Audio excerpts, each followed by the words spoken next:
ขอถวายความเคารพพระมหาเถระครูบาสังฆเจ้าทั้งหลายจุตนจุองค์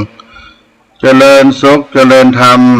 มหามุลศรัทธาสาธุชนพุทธบริษัททั้งหลายที่ได้สดับรับฟัง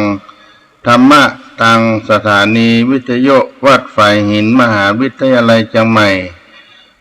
ภาคบ่ายวันนี้สาระธรรมวัดสดีโสดาพระอารามหลวงอัตมภาพท่านพระครูปัญญาสังฆการหรือท่านพระครูพรหมินทร์ผู้ช่วยเจ้าอาวาสวัดสดีโสดาพระอารามหลวงได้เดินทางมาปะพบกับท่านในรายการทางสถานีวิทยุหรือเครือข่ายอื่นๆที่ทางสถานีวิทยุได้ลิงก์สัญญาณไปทางทีวีออนไลน์วัดฝ่ายหินเพจเฟซบุ๊กวัดฝ่ายหินท่านอาจารย์พระครูสมุวิสุวัฒน์วรกิจโจผู้อำนวยการสถานีได้เมตตาได้ลิงก์สัญญาณให้ท่านทั้งหลายได้รับได้ฟังเป็นสาระธรรมการมาเล่าอู้สู่กันฟังก็ดีในนามของวัดสลีโสดาพระอารามหลวงได้มาพบกับหมู่เฮาเราท่านทั้งหลายวันนี้เป็นวันอังคารที่12เมษายนพุทธศักราช2565ในจันทรคติก็ได้เดือน7เหนือออก11ค่ำวันนี้ได้พบกับท่านทั้งหลายสาธุชนทุกท่านในช่วงที่ผ่านมาวัดสลีโสดาก็ได้มีการจัดงานฉลองอายุวัฒนมงคลในพระเดชพระคุณหลวงพ่อพระเทพโกศลเจ้าอาวาสวัดสลีโสดาพระอารามหลวงในวันที่11เมษายนวันจันทร์ที่ผ่านมาได้ทำบุญความเป็นมังคละให้กับพระเดชพระคุณหลวงพ่อได้ครบรอบวันเกิดอายุวัฒนมงคล87ปีพระเดชพระคุณพระเทพโกศลที่ปรึกษาเจ้าคณะภาค7เจ้าอาวาสวัดสลีโสดาพระอารามหลวงจังหวัดเชียงใหม่ผู้อำนวยการสำนักงานพระธรรมจาริกส่วนภูมิภาคตะวันที่ผ่านมาก็ตรงกับวันเกิดของพระเดชพระคุณหลวงพ่อพระเทพโกศลหรือครูบาเจ้าสังวาลวันที่11เมษายนเดือน7เหนือออก10ค่ำในช่วงเจ้าก็มีการทำบุญตักบาตรพระภิกษุสามเณร90รูปแล้วก็ได้ถวายภัตตาหารเจ้ามีเจ้าภาพศรัทธาสาธุชนได้มาร่วมกันก็นับกันหลายตามสถานการณ์ในการสะดวกในโลคาพยาธิภัยมาเบียดเบียนในช่วง2ปี3ปีที่ผ่านมาแต่ก็บ่ได้ละในการที่ได้ทำบุญนั้นเป็นมงคลครับพระเดชพระคุณหลวงพ่อแต่วันนี้ก็มีท่านดร.นาทีทิพย์สันตานนท์และคุณแม่หน่อยอัมพรสันตานนท์ได้มาตั้งโรงทานตลอดเวลาตั้งแต่เจ้าไปถึงบ่ายโมงเพื่อมุทิตา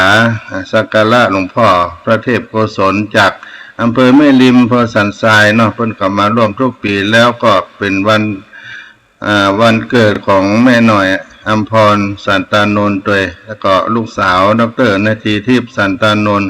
ก็มาพร้อมด้วยครอบครัวก็อนุโมทนา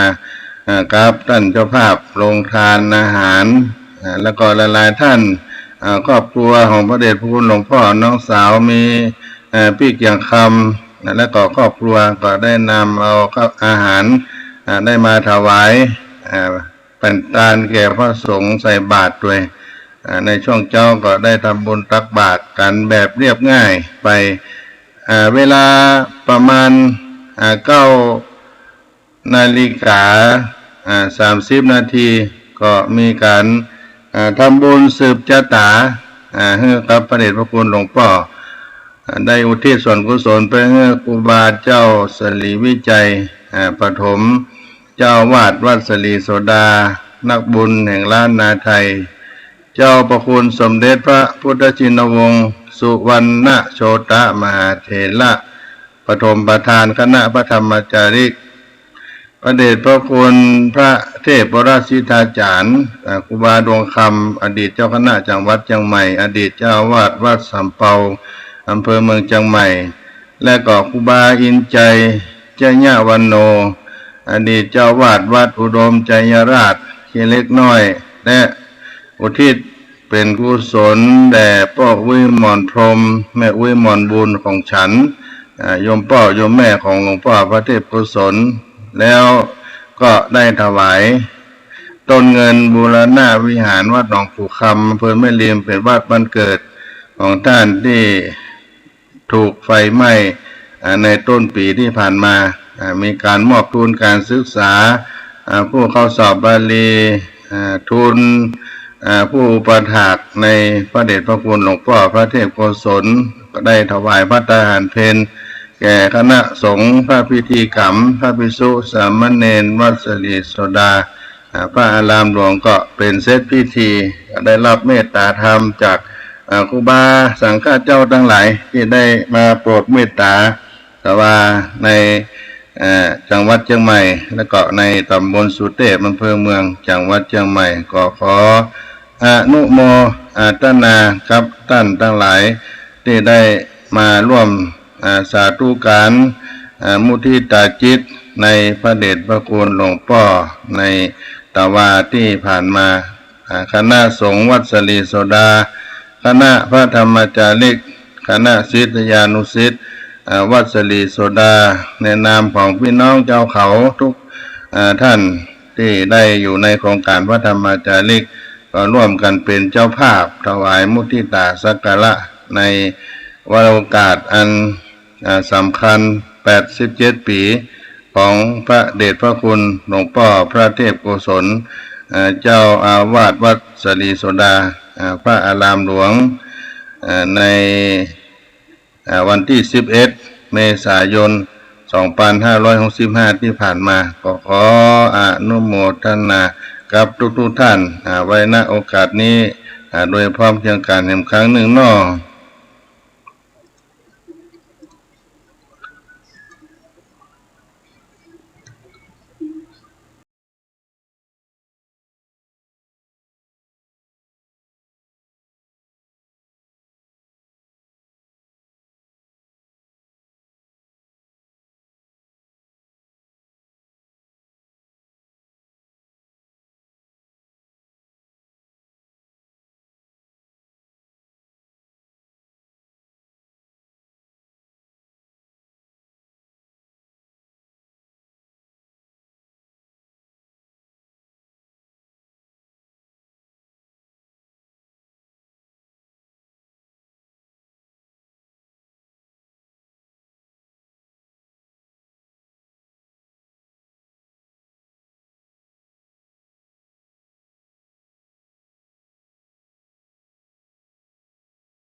ก็ขอ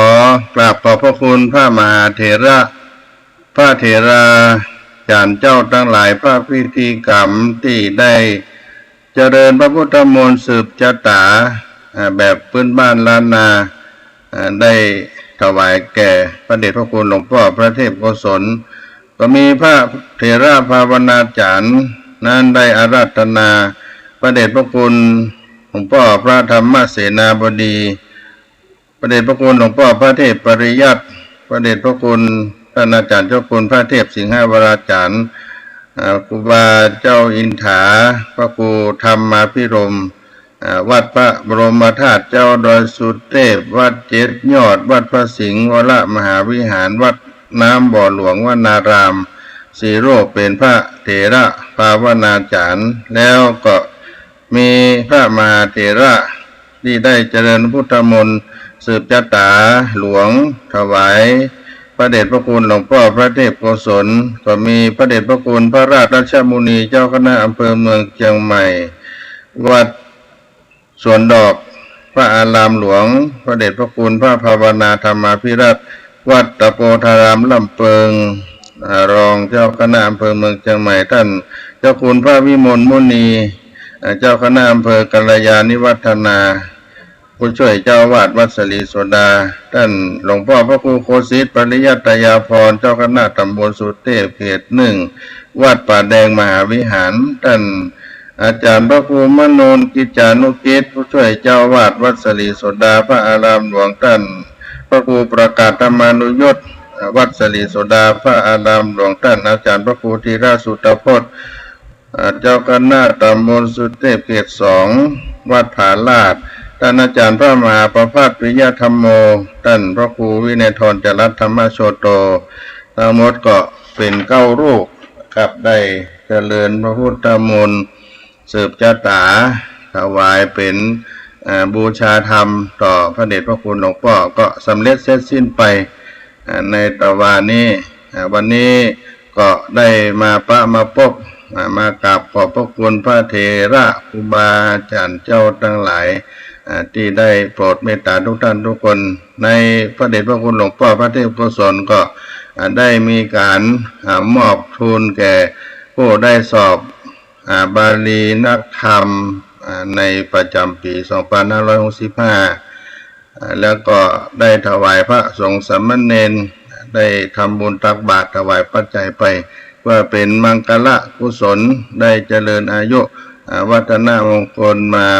87 ปี67 พรรษาในพระเดชพระคุณหลวงพ่อพระเทพโกศลศิษยานุศิษย์ทั้งหลายที่เป็นศิษย์เก่าบวชมาได้สิกขาลาเพศไปก็มาร่วมด้วยช่วยกันมา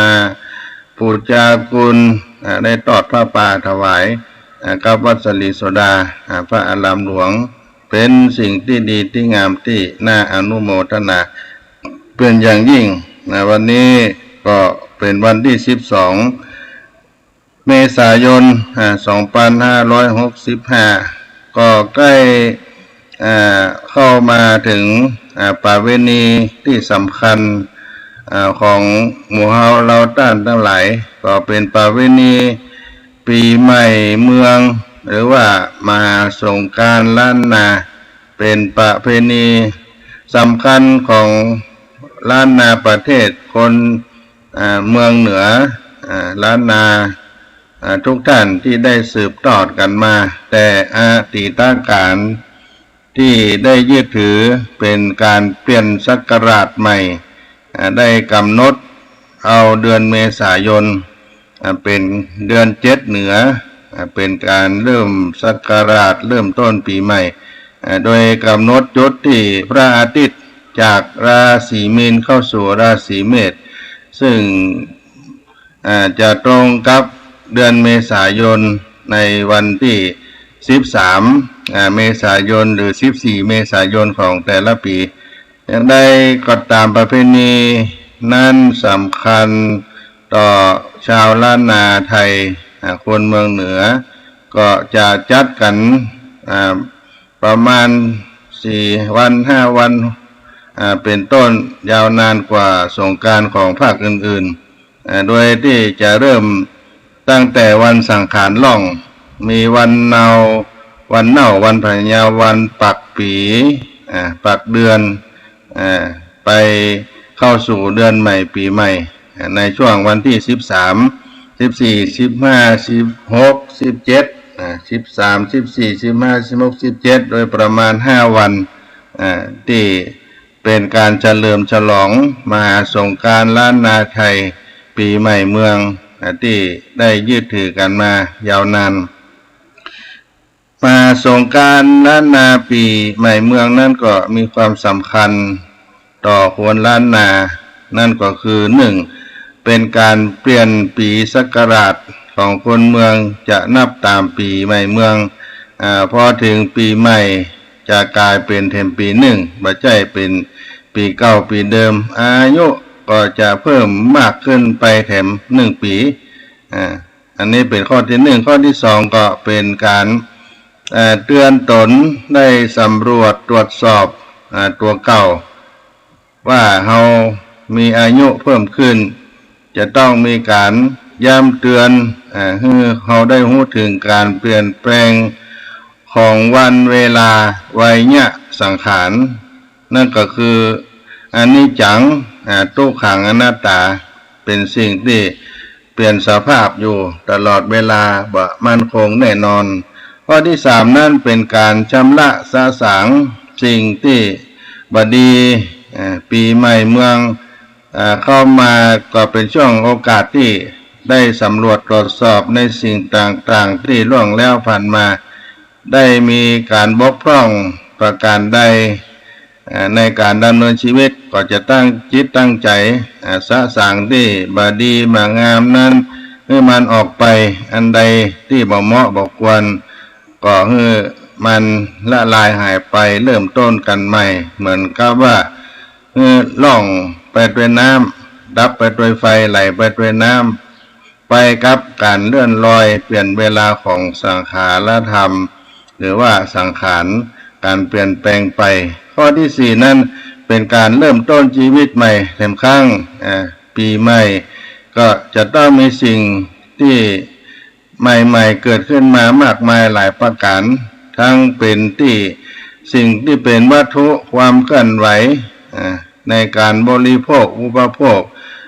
เสื้อผ้าอาภรณ์ของกินของใช้ต่างๆก็จะคึกคักเคลื่อนไหวเพื่อจะได้ต้อนรับ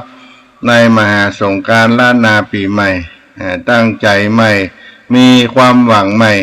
ความพยายามใหม่ถือว่าเป็นการเริ่มต้นในชีวิตใหม่ในปีใหม่แถมครั้งหนึ่งในความสำคัญวันสำคัญในเทศกาลต่างๆปีใหม่ที่ได้กล่าวไว้ว่าวันสังขารล่องเป็นวันที่1ก็คือเป็นวันมหาสงกรานต์วันสังขารล่องถือเป็นวัน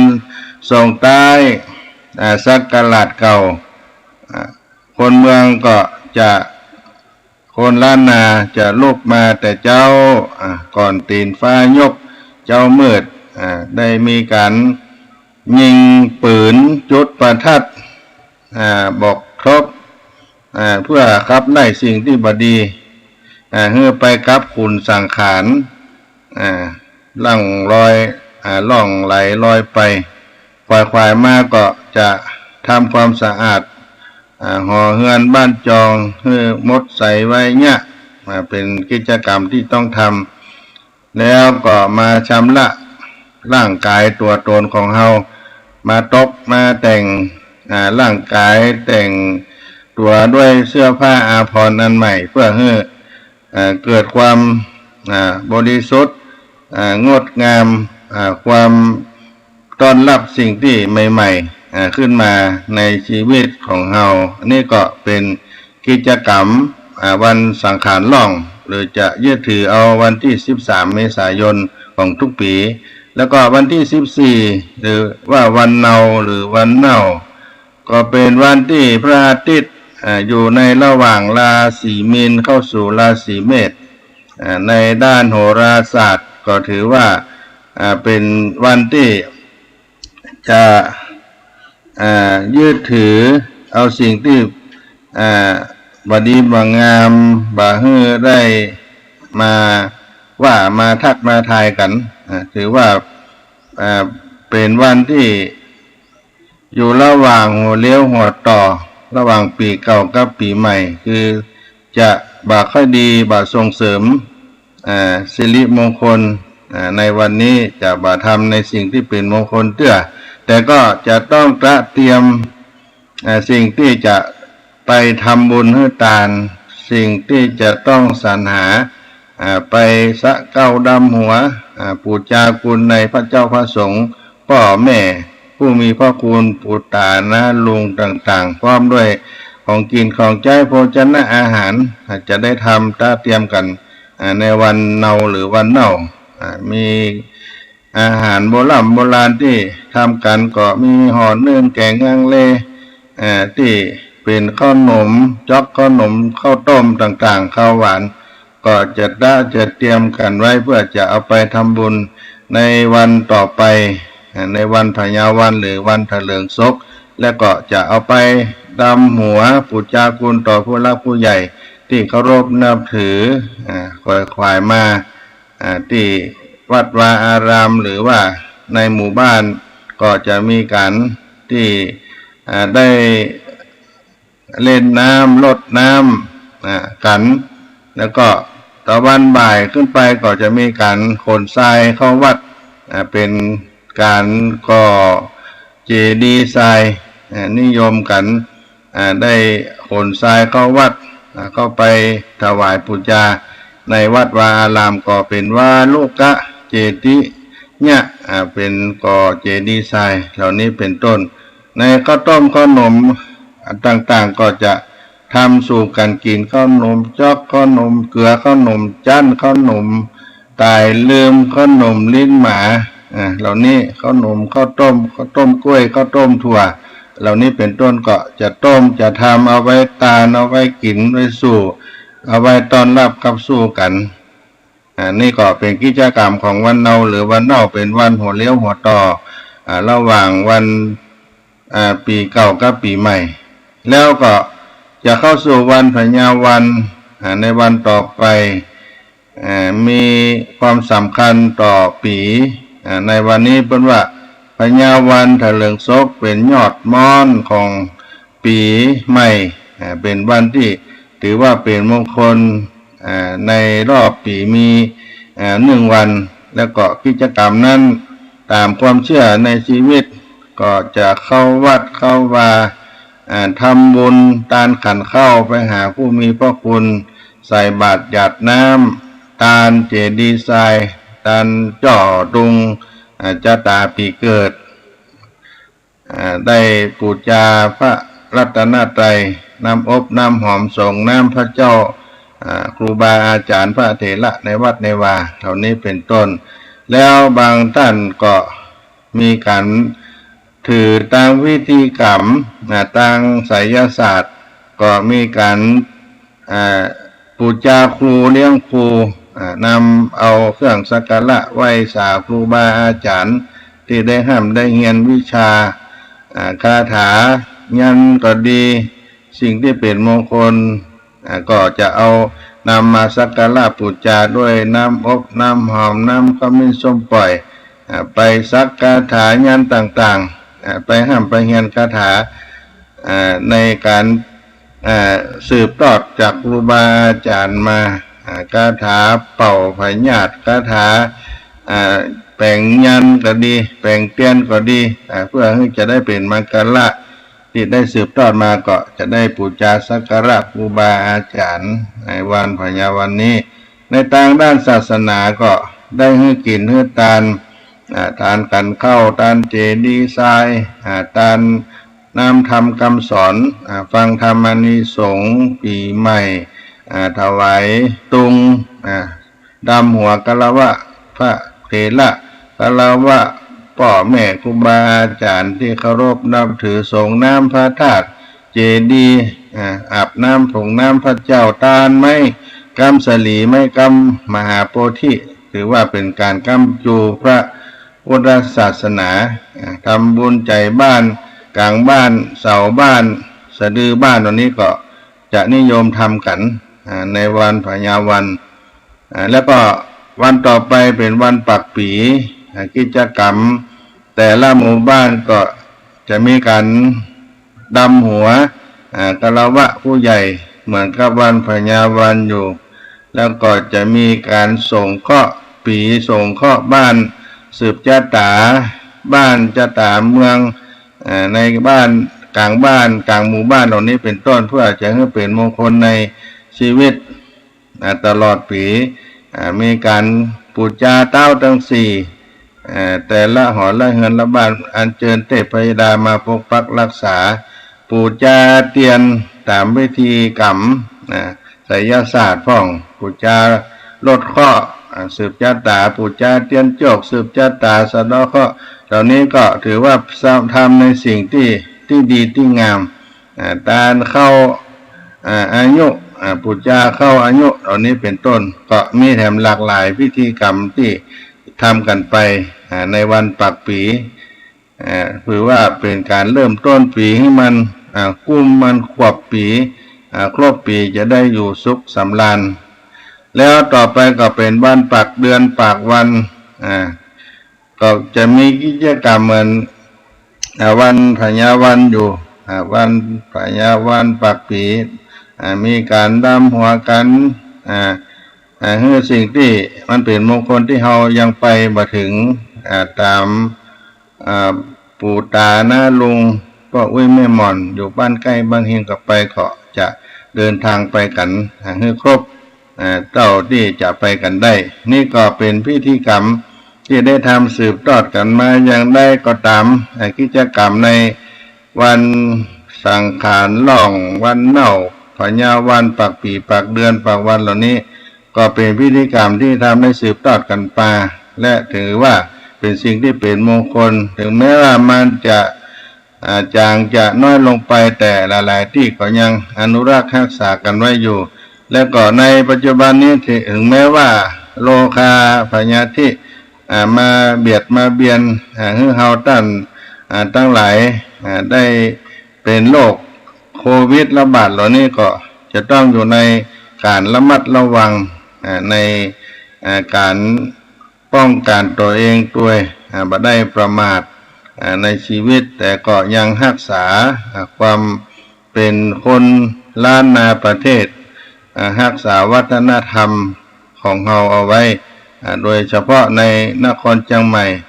ดอยสุเทพนั้นเป็นสลีประเพณีก็เป็นสิ่งที่สำคัญต่อจังหวัดเชียงใหม่เราวัฒนธรรมดอยสุเทพเป็นสีประเพณีเป็นสง่าบุพาชาติล้วนงามตางามล้ำค่านครปิงนี่ก็เป็นเมืองหลวงของล้านนาประเทศของเราในจังหวัดเชียงใหม่สิ่งทั้งหลายเหล่านี้ก็คนที่เป็นคนเมืองล้านนาก็จะต้องนึกถึงในความสำคัญของ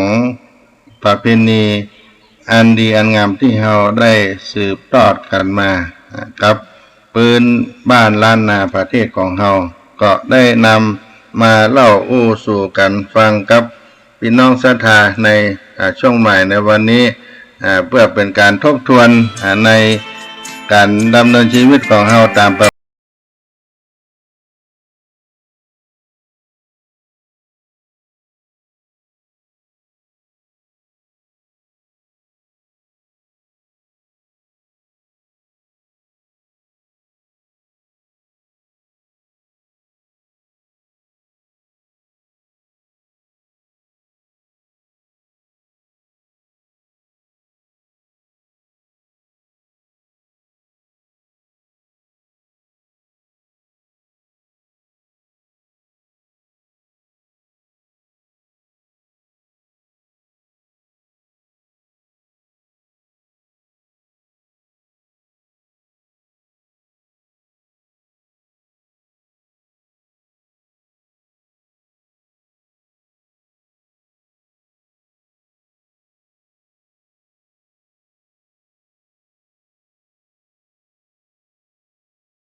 ปีใหม่เมืองญาติโยมก็ฟังเสียงเพลงของอบเชยเวียงพิงมันก็ได้กล่าวไว้เหมือนกันว่าปีใหม่เมืองเขาเนี่ยจะต้องมีการไปดำหัวกะละวะคนเฒ่าคนแก่มีน้ำอบน้ำหอมน้ำสุขันโธโทกตอนนี้เป็นเครื่องสักการะข้าวต้มข้าวหนมของกินของใจปัจจัยเงินทองเป็นการไปปูชาคุณผู้มีพระคุณได้แสดงความกตัญญูกตเวทิตาแล้วก็นึกถึงผู้มีพระคุณท่านเหล่านั้นก็จะอวยพรปั่นโจกปั่นปอนให้เฮาปั่นปอนเป็นกำปอนปีใหม่ให้กับลูกกับหลานก็ผู้ที่มีวัยเนี่ยอายุมีลูกมีหลานก็ได้ห้ำได้เฮียนกำปอนเอาไว้เพื่อลูกหลานได้มาสักเก้าดำหัวก็จะต้องถือโอกาสในฮื้อปอนปีใหม่เมืองก็จะเป็นปอนพิเศษมาเหมือนปอนอื่นๆที่เราได้ยินกันมาอยู่บ่อยครั้งว่าเอวังโหโตดีและอาจจะในวันนี้ก็เป็นวันดีทิฏฐิวิเศษเหตุว่าสังขารปีเก่าก็ข้ามล่วงพ้นไปแล้วปีใหม่แก้วพญาวันก็มาจุจอดลอดถึงเจ้าตั้งหลายก็บ่ละเสียยังฮีดอดีตประเวณีอันล่วงแล้วผ่านมาแต่ปางก่อนได้สนงคงไขว้หายังสุกันโททกะน้ำอบน้ำหอมอัมพิโลตกะน้ำขมิ้นส้มปล่อยมาเป็นวัตถุทานต่างๆนานาเพื่อ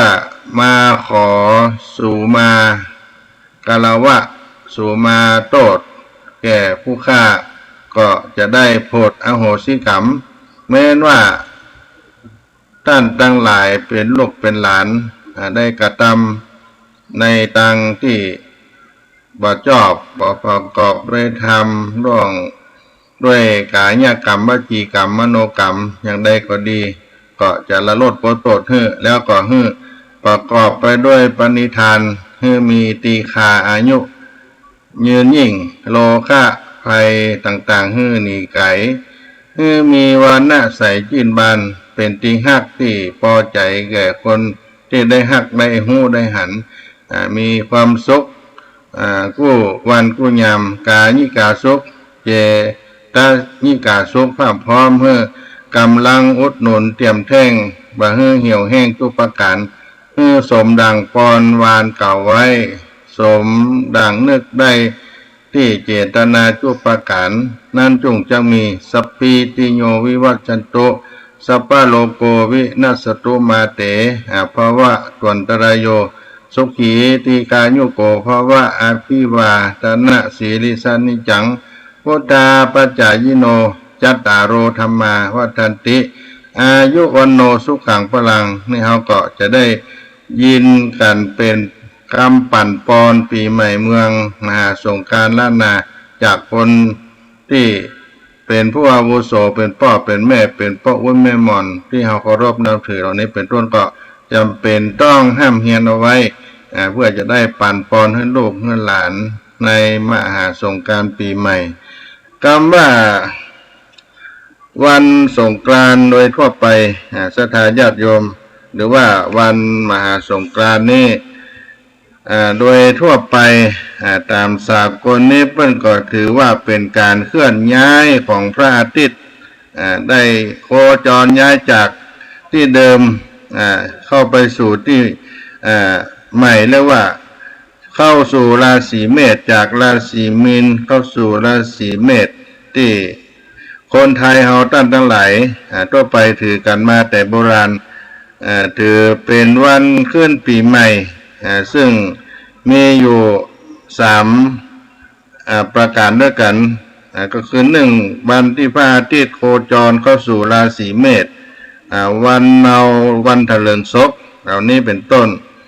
ใน3วันนี้จะตกอยู่ในระหว่างกลางเดือนเมษายน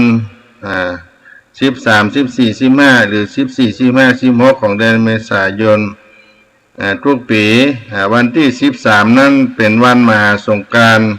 และก็ปัจจุบันนี้ความสำคัญก็มีมากขึ้นเพราะทางบ้านเมืองก็ได้ยึดถือเอาเป็นวันผู้สูงอายุที่ได้ให้ความสำคัญต่อผู้สูงอายุมาจนถึงปัจจุบันการที่เราได้มีกุศลเจตนาเป็นสมณฉันท์การในวันมหาสงกรานต์ได้ส่งน้ำพระพุทธรูปพระธาตุเจดีย์ไม้สลีมหาโพธิตลอดถึงดำหัวกะละวะพ่อแม่พ่อเว้ยแม่หม่อนครูบาอาจารย์อุปชฌาย์ผู้มีพระคุณทั้งหลายก็ถือว่าเป็นมงคลอย่างยิ่งในชีวิตของเรานับการในอดีตที่ผ่านมาโลกทั้งหลายได้นับถือเอาวันมหาสงกรานต์ที่มีความสำคัญเรื่องเล่ากันที่มีเท้ามหาพรหมและเท้ากบินพรหม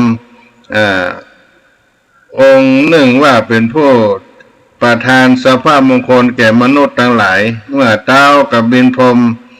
ได้ทราบว่าธรรมบาลกุมารเป็นผู้บอกพิธีการมงคลต่างๆเรื่องเล่าที่ตามาได้เอามาเล่านี้มีมาแต่โบราณที่โลกเฮาท่านทั้งหลายนี่ได้นับถือเท้ามหาพรหมเท้ากบินพรหมองค์หนึ่งว่าเป็นผู้ประทานสภาพมงคลแก่มนุษย์ทั้งหลายเมื่อเท้ากบินพรหมได้ทราบว่าธรรมบาลกุมารเป็นผู้บอกพิธีการมงคลต่างๆแก่มนุษย์เช่นนี้จึงได้ลงมาถามปัญหาต่อธรรมบาลกุมาร3 ข้อ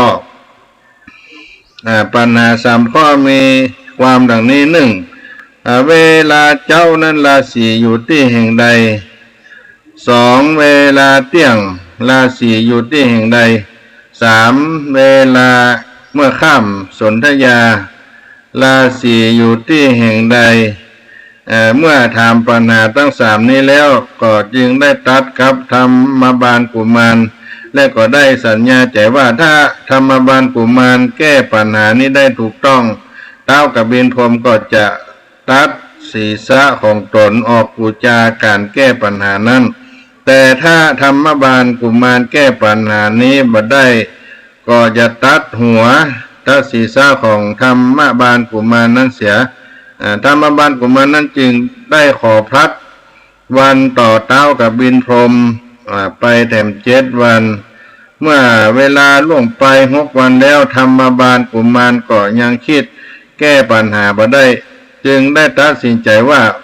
วันพรุ่งนี้แล้วเป็นวันครบกำหนดที่ได้ให้แก่เท้ากบินพรหมการที่จะตายด้วยอาญาของเท้ากบินพรหมนั้นเฮาบ่ต้องการเฮาจะหนีไปตายที่อื่นจะดีกว่าเมื่อคิดดังนั้นแล้วก็จึงได้ลงจากปราสาทซึ่งเป็นที่อยู่ของตนไปลบนอนอยู่ที่พื้นต้นไม้ตาล2 ต้นที่บนยอดตาลต้นหนึ่งนั้นมีนกอินทรี2 ผัวเมียแปลงหังอาศัยอยู่พอถึงตอนค่ำตอนแลงสนธยานกอินทรี2 ผัวเมียนี้ก็ได้สนทนากันถึงเรื่องที่จะไปแสวงหาอาหารในวันรุ่งขึ้นนกอินทรีจึงได้ถามสามีนั้นขึ้นว่าวันพรุ่งนี้จะหาอาหารที่ใดแห่งใดกันดีนกอินทรีผู้เป็นผัวนั้นก็บอกว่าพรุ่งนี้เฮาบ่ต้องไปหาอาหารที่อื่นเพราะเฮาจะได้กินศพของธรรมบาลกุมารซึ่งเท้ากบินพรหมจะได้ฆ่าให้ตายเสียเพราะแก้ปัญหาบ่ได้นางนกอินทรีผู้เป็นเมียก็ได้ถามว่าในปัญหาที่เท้ากบินพรหมได้ถามธรรมบาลกุมารนั้นมีเนื้อความเป็นอย่างไรนกอินทรีผู้เป็นผัวก็บอกว่าปัญหานั้นมีว่าเวลาเจ้าราศีอยู่ที่แห่งใดเวลาเที่ยงวันราศีอยู่ที่แห่งใดเวลาค่ำสนธยาราศีนั้นอยู่ที่ใดนางนกอินทรีจึงได้ถามสามีว่าก็ปัญหานี้จะแก้ว่ากันอย่างใดจึงจะได้ถูกต้องนกอินทรีผู้เป็นผัวก็จึงบอก กับนกอินทรีผู้เป็นเมียว่าเวลาเจ้าราศี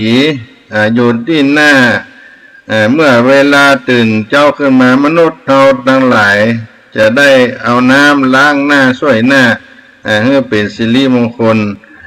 เวลาเที่ยงวันราศีอยู่ที่อกคนเราทั้งหลายก็เอาน้ำอบน้ำหอมใส่สะอาดมาประมาพรมที่หน้าอกเพื่อให้ความจุ่มความเย็นให้เป็นสง่าราศีกับตนเวลายามค่ำยามเย็นสนธยาราศีนั้นอยู่ที่ตีนที่เท้าคนเราทั้งหลายก่อนที่จะเข้ารับเข้านอนก็จึงได้ล้างตีนล้างเท้าให้สะอาดหมดใสเพื่อเป็นสิริมงคลใน3ประการนี้เมื่อธรรมบาลกุมารได้ยินนกอินทรีสองผัวเมียได้เจรจาอู้กันดังนั้นก็มีความดีใจเป็นอันนักที่ได้หูกำแก้ไขปัญหาทั้ง3ประการนั่นเป็นอย่างดีก็จึงได้กลับเข้าไปสู่ปราสาทที่อยู่ของตนกันวันรุ่งขึ้นเต้ากับวินพรหมก็ได้ลงมาถามปัญหาธรรมบาลกุมารก็จึงได้แก้ตามที่ได้ยินมาจากนกอินทรีสองผัวเมียนั้นเต้ากับวินพรหมก็รับว่าปัญหาที่ได้ถามกันนั้นทั้ง3ข้อเป็นที่ถูกต้องแล้วเมื่อเป็นดังนั้นแล้วเต้ากับบินมหาพรหมก็จึงได้ตรัสเรียกเอาลูกตั้ง7นางลูกสาวเทพธิดาตั้ง7นางซึ่งเป็นปริจากาเป็นบริวารของพญาอินทร์ที่มาพร้อมกันแล้วจึงได้บอกว่าเฮาจำเป็นต้องตัดศีรษะของเฮาเองเพื่อปูจาการแก้ปัญหาของธรรมบาลกุมารที่ได้กล่าวไว้ศีรษะของเฮานี้มีฤทธิ์เตจะอนุภาพเป็นอันมากถ้าจะตั้งไว้บนแผ่นดินไฟก็จะไม่ขึ้นทั่วโลกถ้าจะเอาขว้างเอาทิ้งไปบนอากาศฝนก็จะแห้งจะแล้งถ้าเอาขว้างขึ้นไปบนอากาศฟ้าฝนก็จะแห้งแล้งเอาขว้างเอาทิ้งลงไปในมหาสมุทรน้ำก็จะแห้งก็จึงให้ลูกสาวธิดาทั้ง7คนนั้นเอาขันเอาพานมารองรับศีรษะหัวเต้ากับบินมหาพรหมเอาไว้เพื่อได้ตัดแล้วก็ส่งให้นางตุงสะซึ่งเป็นลูกสาวคนเก่านางตุงสะก็ได้เอาขันเอาพานแว่นฟ้ามารองรับเอาหัวเอาศีรษะของพ่อเอาไว้แล้วก็แห่ทักษิณวัตรรอบเขาพระสุเมรุ60 นาทีแล้วก็ได้อัญเชิญไปประดิษฐานไว้ในมณฑปถ้ำกันธุลีที่เขาไก่ลาดแล้วปูจาเครื่องทิพย์ต่างๆวิษณุกรรมเทพบุตรก็ได้เนรมิตที่นั้นให้ปู่ลาดประดับไปด้วยแก้วตั้ง7ประการชื่อพระขาวดีเป็นที่ประชุมของหมู่เทวดาทั้งหลายทั้งปวงเมื่อบรรดาธิดาลูกทั้งหลายกระทำสักการะครบกำหนด365 วันซึ่งโลกสมมติว่าเป็น1 ปีและในวันที่13 14 15ของเดือนเมษายนก็ถือว่าเป็นวันสงกรานต์มหาสงกรานต์ดังนี้ญาติโยมทั้งหลายประเพณีวันสงกรานต์ก็ถือเป็นประเพณีการบูชานักขัตฤกษ์แล้วก็มีการได้เล่นกันโดยความม่วนงานสนุกสนานแล้วตั้งแต่ครั้งโบราณกาลมาก่อนที่จะถึงวันสงกรานต์มหาสงกรานต์เฮาก็พากันเตรียมสิ่งที่สำคัญในตนในตัวเฮามีการนุ่งผ้าใหม่ใส่เครื่องประดับประดาให้งดให้งามในวันมหาสงกรานต์ก็พากันตกแต่งประดับประดาบ้านจองหอเฮือนด้วยให้เป็นความงดใสไว้เนี่ยได้เตรียมสิ่งที่เป็นของกินของทานเอาไว้เพื่อเป็นการทำบุญในวัดวาอารามไปฟังเทศน์ฟังธรรมได้จ่ายเป็นทานให้กับคนทั้งหลายได้ปูชาคุณต่อผู้มีพระคุณ ที่เราเคารพนับถือในบ้านในเฮือนบ้านดินกิ่งใกล้ก็มีความสนุกสนานในท้องถิ่นนั้นๆนี่ก็เป็นประเพณีที่เราได้กระทำสืบทอดกันมาเรื่องของสงกรานต์หรือมหาสงกรานต์ได้เอามามาจากพี่น้องเราท่านทั้งหลายได้ฟังกันก็รับฟังเสียงเพลงในบรรยากาศปีใหม่แห่งสักกรรมเนาะ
ก็มาถึง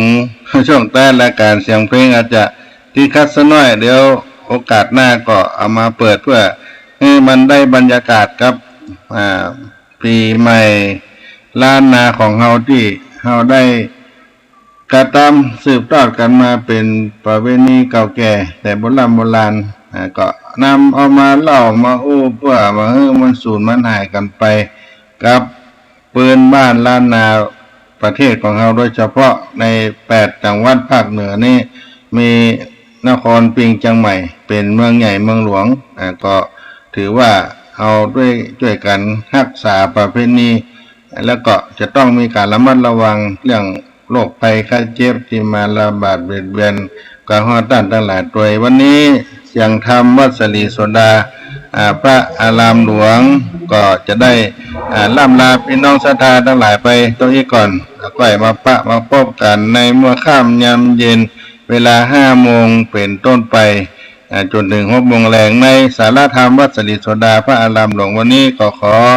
ความสุขความเจริญจงมีแก่ท่านทั้งหลายทุกผู้ทุกคนจัตตาโลธัมมาวัฏันติอายุวันโนสุขังพลังบอกติ๊กมาคอย